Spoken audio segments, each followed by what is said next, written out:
Greetings and good morning. My name is Chris. Let's go ahead and get right on into this. Today's jail tale, we're going to go to maximum security. And I'm going to tell you guys a story of what happens when you leave like a new recruit by itself in a max pod and what terrible event took place. All right. Now, in the morning when we wake the inmates up, they do cell inspection, give them food and pills and all this type of good stuff. Now, normally the recruits aren't left alone. And if you're new for a period of time, you're supposed to have like a training officer with you. Now, when you're short staffed and there's not enough people, this is what happens. All right. So the recruit is basically somebody has just started, and in corrections, they hire people that have no business being in corrections at all, more or less your regular job. I think in this story, this guy came from like a shoe store or was like a bus driver or something. And then when you talk to new people, you be like, hey, how did you get here? Or, what made you come into, the field of corrections? And some people just like, hey, I just want to try something new or just something different. All right. Well, since you want something different, that's what you're going to get today. Now, in a max pod, you've got, let's say, about 90 people in there and you're by yourself. A lot of these guys have mental health issues uh, and all kinds of dysfunctional thinking going on in their mind. So in this story, the recruit decides he's going to go out on the floor and talk to, another inmate with his back turned. So the recruit goes out and starts having a conversation like he's comfortable in there, and his spidey senses are all the way down in this story. So while he's talking to one inmate that's in there, maybe for a basic felony charge, you got to understand you got your back turned to like 85 other murderers and other high charged individuals. So while he's in there talking alone in jail with your back turned to 85 to 90 other felony committers, a murderer decides it's already got a mental health issue to come behind the recruit and starts choking him out. Chokes him out, whoops his ass to the point where another inmate that's already in there for murder decides, I need to jump in and take action.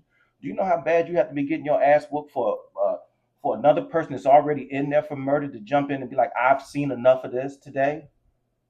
Yeah, you got to be getting your ass whooped pretty bad.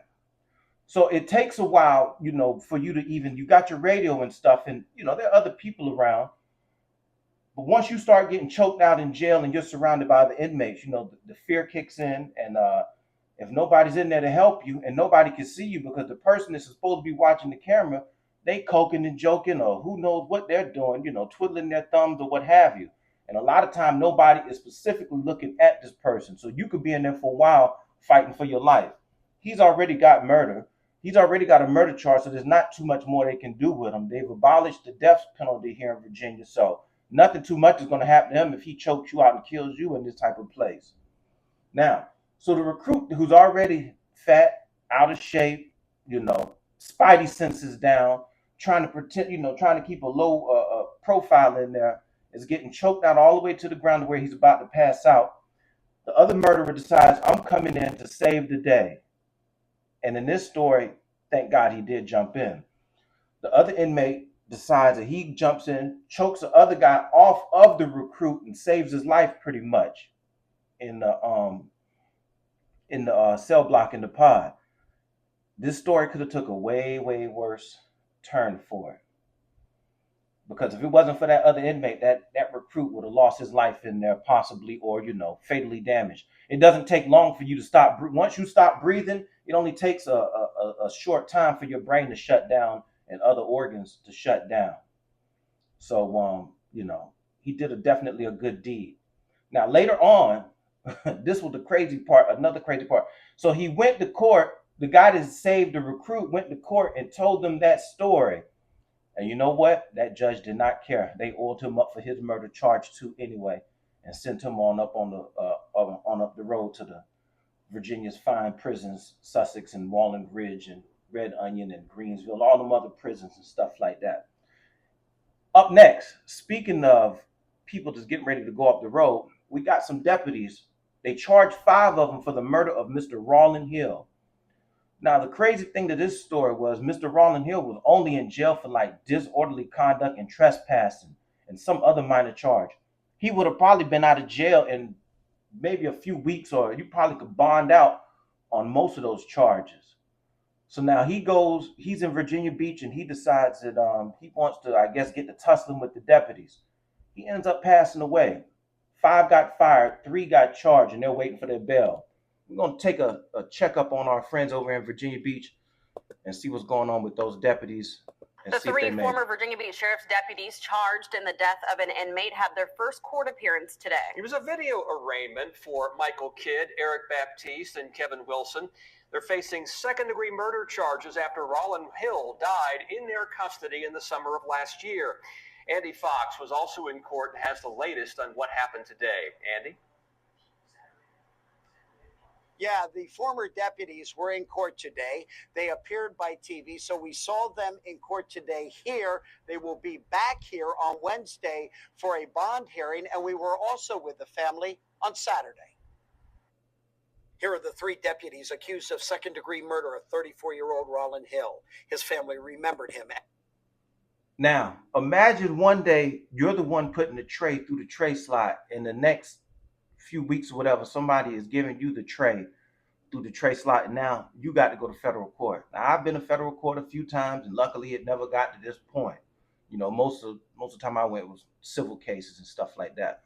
But on the criminal case side of things, once you're a police deputy or something like that and you get locked up, it's going to be hell on earth in there, because a lot of the inmates already know who you are, already know what you've done and stuff like that. So most of the time you're going to be on PC hiding anyway, or it's going to be a really uphill, tough battle. Him at a Saturday vigil at Mount Trashmore. Rollin's father, Stanley Hill. When Rollin was registered as an organ donor, LifeNet was able to find organ matches for my son's heart, liver, and 2 kidneys, in which he saved 4 lives immediately. So he's my hero.